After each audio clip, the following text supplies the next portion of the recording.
Hey, what's going on, guys? Welcome to another episode of TBC Tech. Now, if you guys remember, last time we built a streaming PC. Pretty bare bones, but it did what it needed to do. Parts we just kind of had lying around really wasn't the best we could do. But it's upgrade time. We're going to throw a Ryzen processor in there, brand new GPU. We're going to see what this thing can really do, but still be on a budget. So let's get started.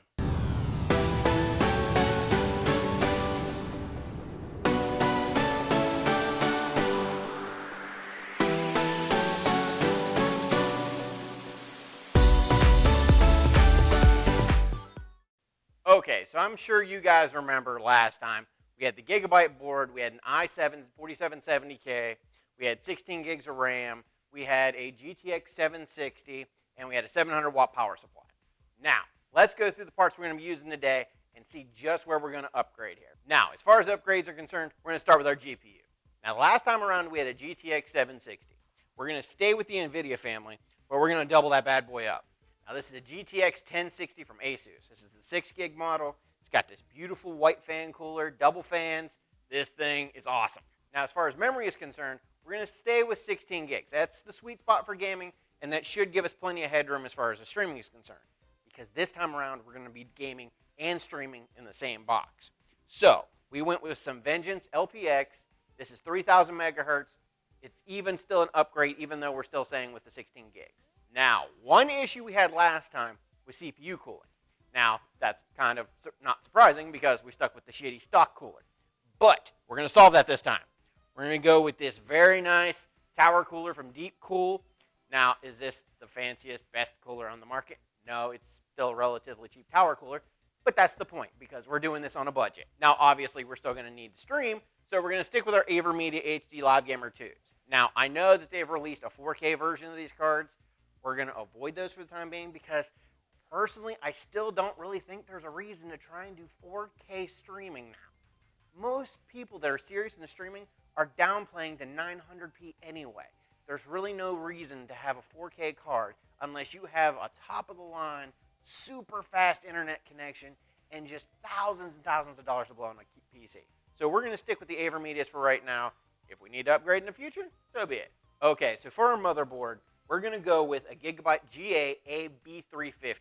Now, this is not a super high-end board. This is very basic, but it's got your 4 slots, full ATX, and to be perfectly honest, it'll be perfectly fine for what we're doing. The extra features that you would get from a more expensive board, we're probably not going to end up using anyway. So then for storage, we're going to stick with our SanDisk Ultra Plus SSD. Now, this is our boot drive. Now, for this one, we're actually going to add a hard disk drive because this one is going to be gaming as well as streaming. Very important. Now, for this one, we're going to add a 1 terabyte Seagate Barracuda drive. That way, we've got the 7200 RPMs. It's plenty fast. It'll be able to load all of our games as we need them. And for the pièce de résistance, we will be using an AMD Ryzen 1700, 8-core, 16-thread processor to run this bad boy. But gasp, what are we going to build it in? He's back! You know, I talked a lot of shit on this case in the last video, but to be perfectly honest, I kind of fell in love with the form factor. It's big enough for ATX, but just barely. Like, this thing's got just enough room for all your hardware. It's got just enough room for some cooling, but it's small enough that if I wanted to pick this thing up and take it somewhere, I can do that. And to be honest, you don't get that in many full-size cases anymore. Okay, so let's get started. Already got our cables put out of the way. This should be a little bit easier to actually see what the hell I'm doing now, since, I took the time to actually, set something up so it doesn't look like crap. And I almost did it. I almost started putting this thing together without the I/O shield. I would have been cranky, especially with as much crap as I've dealt with this week. Don't need any more crap on my plate, because crap is not fun. Crap is crappy. In there, and it's hilarious because I don't think we'll have nearly as much trouble getting this one in as we did last time. So, with any luck, this should actually go even a little bit faster than it did last time.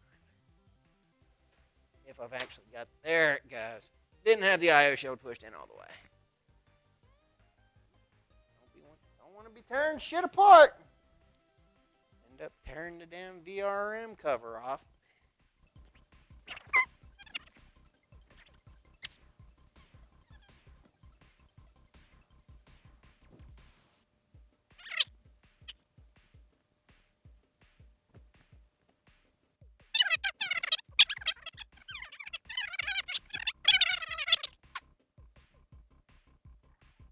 Do we have her in there? Is the board complete, Captain? I do believe she is, Scotty. Okay, so now as far as CPUs are concerned, you always want to make sure you got this little arrow going where it needs to go. Now in the case of this one, I don't know how well you guys can see it, but right there in the corner, little triangle that you match up here with the little corner on the side of the CPU. One way with AM4 I like to remember is just the simple fact of line the lettering up. Because 90% of them, as far as I've seen, as long as you line up the lettering on your processor with the lettering on the board, you're fine. But if you want to be safe, go for the triangle. So we will just go ahead and seat that guy down in there. No wobble. Go ahead and drop our arm down on. And that guy is not going anywhere. Now, let's talk RAM. Where did our sticks go? Okay, now I know we talked about it last time as far as the offsets are concerned. We've got black, red, black, red. So in this case, we're going to line our RAM up with the red slots. So just come in here like so. Push them in until you hear a locking click. And same thing with the other side. Biggity bang. Okay, now let's start dealing with our GPU, because I don't know if you guys remember from last time, we had a little bit of trouble with this guy because of the way the case was designed. I'm hoping that we don't have those issues, but you never know. So we're just going to line up. And again, we're going with the top slot, PCI Express 16. Make sure our card's lined up. Get it lined up with the socket here, if I can.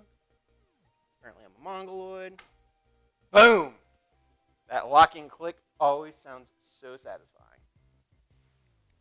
We'll get a couple of screws put in here that way. You don't have to worry about it flopping around all over the place. Now, we're going to go ahead and get our Aramida cards locked in. Now, as far as this one's concerned, we've got a standard PCI Express slot here, and there's another one down here at the bottom. Now, I'm going to avoid this red extra PCI slot just because of the fans. So we're going to go above and below. Just got to lock down in here in the bottom.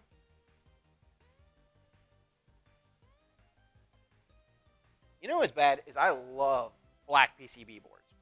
But they are such a pain to work on because you can never see what the hell you're doing unless you have pretty much a lamp from the center of the sun staring directly into the box. All right, we'll get this guy lined up overhead here. Now, I've already done a little bit of testing with this just to make sure everything's compatible. Nothing's making contact. None of the PCBs are going to come in contact with each other and short anything out. So this is a completely safe build. And if you guys decide to replicate this at home, you got no worries about compatibility. You don't have to worry about breaking anything. Actually, if you look, you can see that there's still quite a bit of space here. Even as far as this offset screw is on the PCB of the graphics card, they're not even coming in contact there. So there's plenty of space there. The only thing is thermals. With them being this close together, it's kind of hard for both cards to get a lot of ventilation. So that's why we're going to focus on putting a fan here in the front to make sure that there's plenty of flow through. Okay, probably be a good idea at this point to put the power supply in before we get any further because, you know, kind of important to have something to be able to turn it on with. Now, as far as this power supply is concerned, again, you can see it's a 700-watt power supply from Rocketfish. It's our Chrome Boy from last time. And to be honest, I like this guy just because it throws out that blue LED in the base of the power supply, so it looks kind of cool. And with our white aesthetic we've got already, I think it'll... The only thing that I would change so far is have a board with white aesthetic. We ended up with a board with red trim, and there really wasn't too much I could do about it. But, you know, I feel like it'll still look nice. See, we still got plenty of space in here. This guy lined up, because I remember that was a pain in the dick from last time. You know, a smart person wouldn't even have taken this out. He'd have just left it in there from last time. But nope. I took this extra bit of pain just for you guys, because I care about you. Because I want you to make sure that you know how to do this as well as anyone else. Not really. I just didn't think about it and took the stupid power supply out. Heh. I kid. I love you guys. All right, let's see if we can find some actual screws to put this thing together with.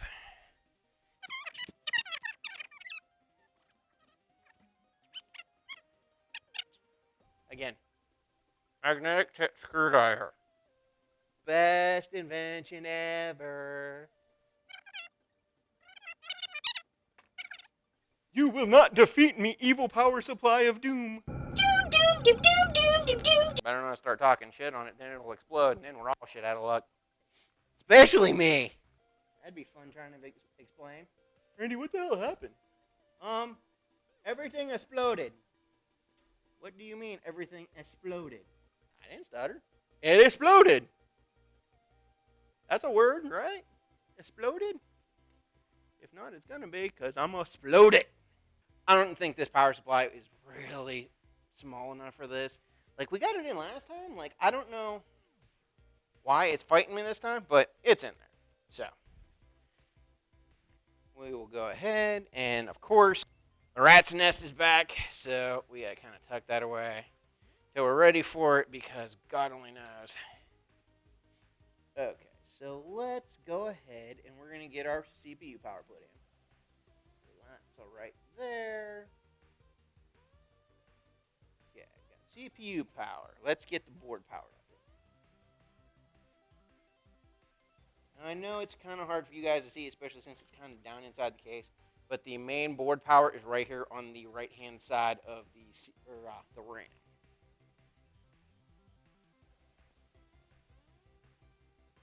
Rather than trying to break something, I'm actually going to get a light so I can see what the hell I'm doing. Hey, you know what helps is when you put the cable in the correct way. Okay, so we got that guy put in. Now we need some power for our GPU. And since this one actually doesn't have as big a power draw as our other one, we've actually got an extra cable this time around. Because this guy only requires a 6-pin power supply. Or a 6-pin power cable, I'm sorry. If I can get it in on there. That's the only problem with this case. It's kind of small to work. It usually helps when you put the stupid cable the right side way up. And we'll get on there. There it goes. We got her. We got her. Okay, so we're going to shove this guy out of the way because we don't need him right now.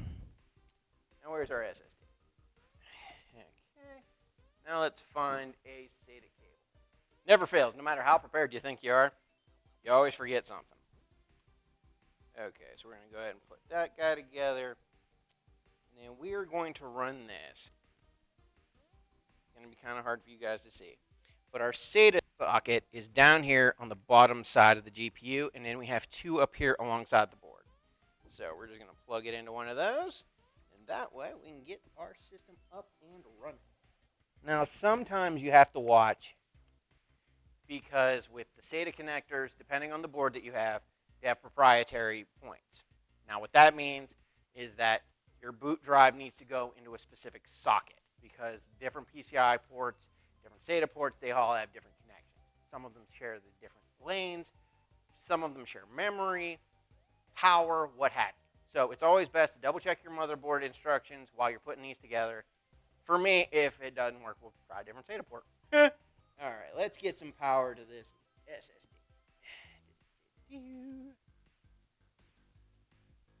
Now, same story as before. If we were going to keep this like this, we would go ahead and mount this to the inside of the case. But for right now, we're just going to stuff it in a corner. That way, it's not in the way. And so that way, if we need to get at it, we can easily. Okay, it's time for our favorite part, wiring up the power button. Woo! Did I mention I absolutely friggin' hate doing this every single time? There is never a time I enjoy doing this. Because it's never you never get it right the first time. You never get it right the first time. Now, yes, I know I got it right the first time last time, but that was all luck. Now, if I can find it. HD light. Watch me have like broken it and ripped it off or something stupid. Well, there's that HD light again. Power switch. There we go. There she be. Power switch. Okay. Now, as any good computer builder can tell you, you always want to do this as soon as possible. That way you don't have to reroute the cables. We didn't do that because sometimes I do dumb things. But luckily this cable's long enough, we shouldn't have a problem. But we're going to try and light this bad boy up. We're going to try and figure it out because I don't think this one's labeled. Oh, it is. It is labeled. Just real tiny. Okay. If I remember correctly from last time. God, that's so tiny. But it should be okay. It should be okay. Oh my God, did I get it on? Did I get it first try again? Damn! Not quite. One pin over. There she goes. We got her. We got her on there. Okay. So we're going to take these other ones and we're going to stuff them in there because, once again, we're not worried about front I/O. We want to make sure that this thing works.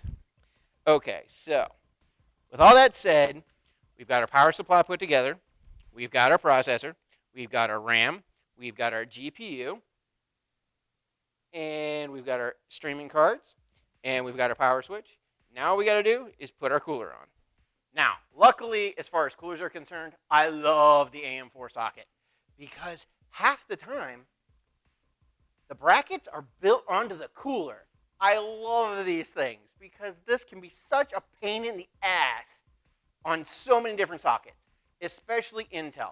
That last board we put together, if you put a tower cooler on that, that is the most pain in the ass thing that you can do because it's such a finicky socket and it's such a finicky way that they have designed the mounting hardware for tower coolers.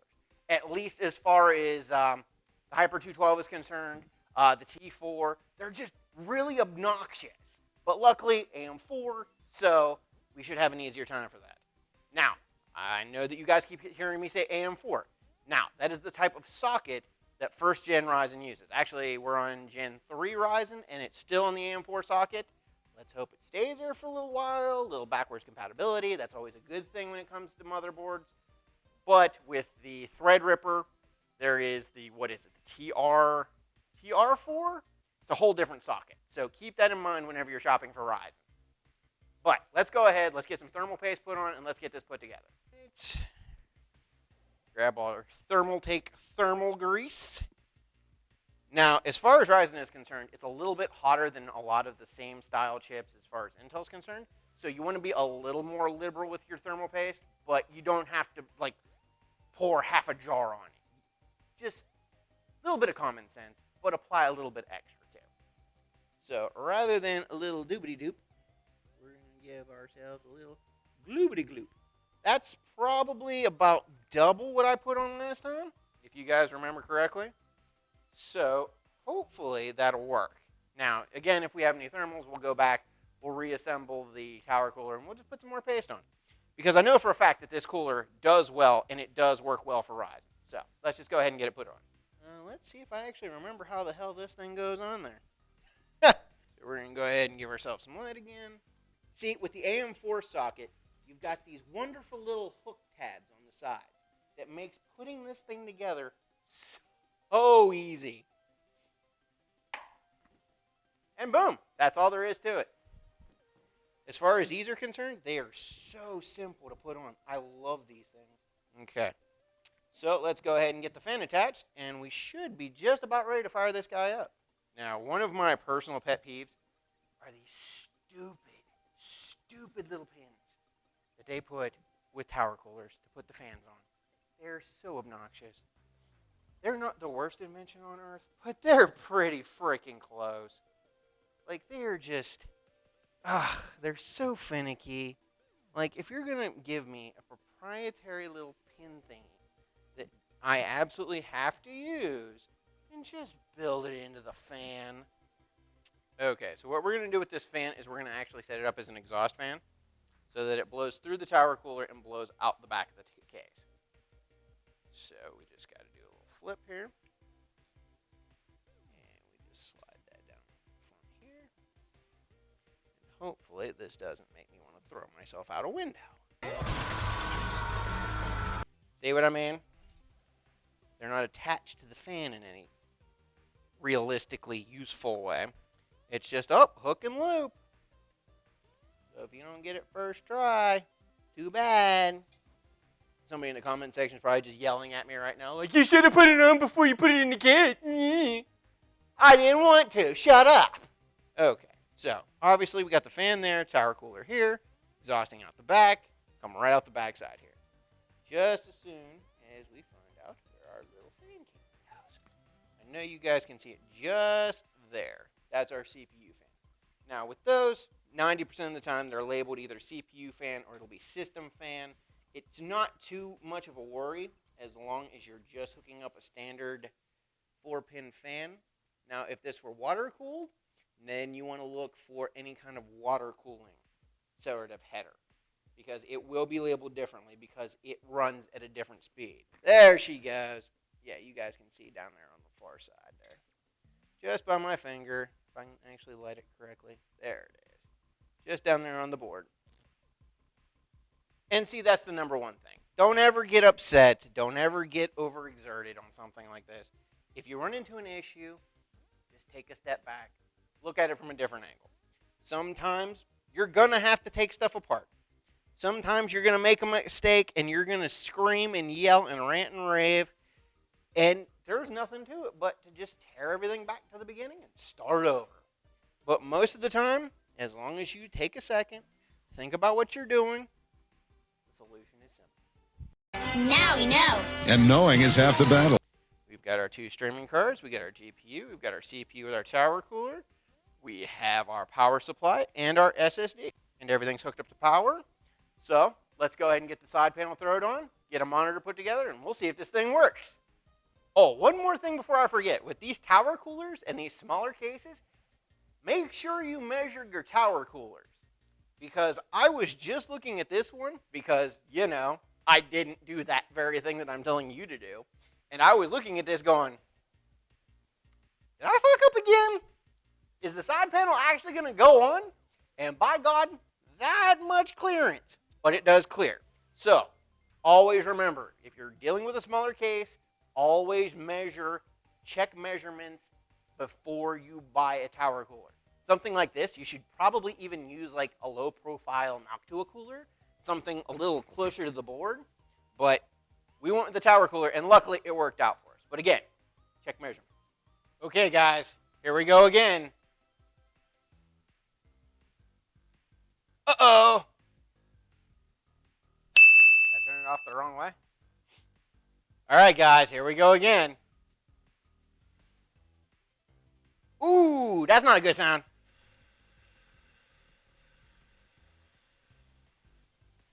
That's okay. I know what that sound is. That's the sound of a cable Randy didn't move out of the way. So that's easy fix. That's easy fix. It's its own stupid fan and it got in the way. Oh, stupid fan cable. Okay, make sure everything's away from the fan this time. Okay, let's try that again. Turn the power on, stupid. Hey, stupid, plug the power in. That'd probably be a good idea.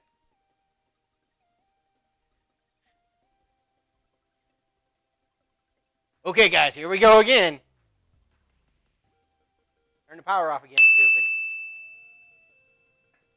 Okay, guys, round 2. He's doing a thing.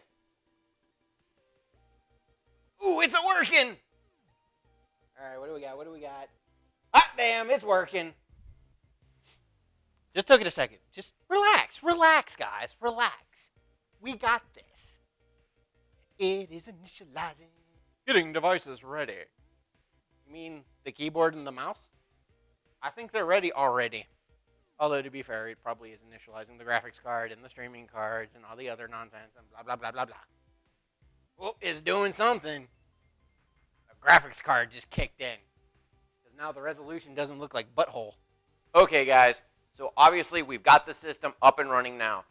It took me a few minutes. We had some software bugs that we had to work out. But the system is running nice and quiet. It's running cool. Everything's up and running. So let's take a look at some benchmarks and see just exactly what this guy can do. Okay, so for our first benchmark, we're going to run Heaven DX11. Now, this is a little bit older as far as benchmarking software is concerned, but I feel like it does a better job than a lot of like the freelance stuff that you can kind of get. So let's take a look and see what we can do. All right, so we've got this set up for high quality, normal tessellation, and we have anti-aliasing at ×8. Now we're running it at 1920 by 1080. We're going to cut to some footage that we're going to record directly off of the system itself. So let's take a look. All right, looking good so far. It's all fancy and pretty. GPU's running about 6 degrees Celsius. We're running about 4 gigs worth of memory.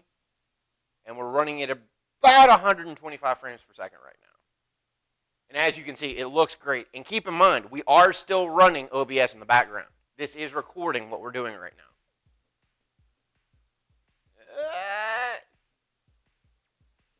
Getting real close to that 60 frames per second. Now, for those of you that don't know, 60 frames per second is generally the gaming threshold that you want to keep. And with us running OBS in the background and running this benchmark software on top of it, 60 frames is like the sweet spot. It's a dragon! It's a flying dragon lizard! It's a big old iguana. Still running right around 60 frames a second. And we're still sitting right around 65, 66 degrees right now. Mind you, this is with no other ventilation. The only coolers in here is the tower cooler and the coolers that are actually on the GPU themselves. But I think you guys get the idea. So, what that tells us is that this system is going to be able to run OBS and pretty much any game that you're going to throw at it from the current generation and be able to run both simultaneously. Okay, so let's revisit our friend Cinebench and see what he has to say about our new system. Okay, if you guys remember, the last time we ran this, we ended up with like with a 4-core, 8-thread processor. We ended up at like 1724, something like that. I'll make a correction if I need to. So let's see what this one does. Now, mind you, this is an 8-core, 16-thread processor, no overclocking right now. So let's see what it does. It definitely looks like it's going faster than last time. Got our lovely table and chairs combo. That's so interesting to look at. Round, round, baby, right round. Gonna do this right round, right round. I was going to do a jump cut, but it seems to be chewing through it quickly enough that I don't really think I need to.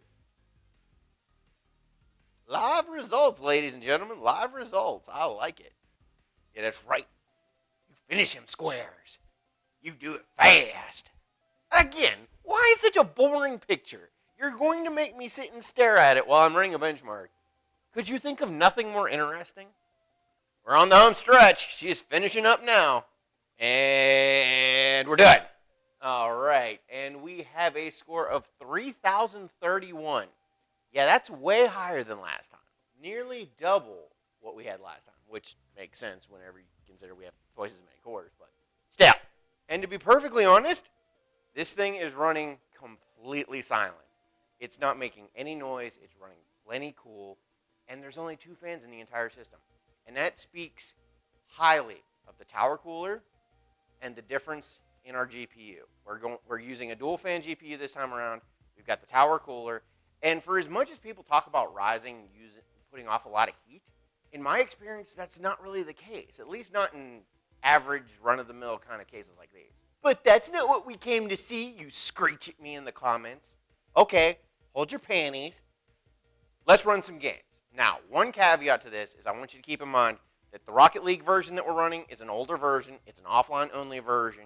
So I don't think it's particularly optimized because we were running something like 60 frames a second in high-end mode. But then when we're running Doom, we're getting like 100 frames a second. So take it with a pinch of salt. But this gives you an idea of how this system runs while not only recording, not only streaming, but also running the games at full resolution, 1920 by 1080. Let's take a look.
Okay, guys, that more or less wraps up our upgrade on this guy. It's a much better running system. It's much quieter. The thermals are better, better processor, better gaming, and something like this you can run all in one. This will do everything that you need it to do as long as you're not trying to do AAA titles at 4K. Like I said, 1920 by 1080, this thing will chew through those games in high settings, and you will still be able to stream. Now, let's talk about pricing. Now, whenever we got into this upgrade, I told you that we would be able to do this system and do it right for relatively the same price. Now, that wasn't entirely true. The last system we built was right around 500 bucks. Now, this one does cost a little bit more, but in my pricing, I did a mixture of brand new and some used parts because, let's be fair, hard drives you do not want to buy used. I'm sorry, people will argue with me on this one. For me and for the pricing right now, hard drives are super cheap. The one we put in this build is like 45 bucks right now. And SSD prices have never been better. Go buy them. Go buy them right now. But with that said, we did upgrade a lot of stuff on this. So our pricing ended up being $655. Now, that's everything. That's the case. That's the processor. That's the GPU. I went through and made sure that I did pricing for the entire kit. You can't beat that. $655, you're playing on high settings, you're streaming, you're recording. It's doing everything that you need it to do. You've got it in a nice form factor case. Now, admittingly, the case pricing that I did was something like 40 bucks. You've still got, what, $45 that you can tack on extra and still be under $700 or be right on the line. That is not bad for a full gaming streaming PC. Well, that about wraps up today's build, guys. Let me know in the comment section. What did you guys think? What would you have done differently with your own streaming PC build? Also, let me know what you guys want me to build next. Now, I've got a couple ideas, little off-the-wall projects, but for the next episode, my buddy PB Smooth's coming down to the studio. We're going to build his brand new full-line streaming PC. Now, this thing is awesome. I've got to help him out with the specs a little bit. This thing should be awesome. We're going to put it through its paces. We're going to see what it can really do. But stay tuned, like, subscribe, and I'll see you guys next time.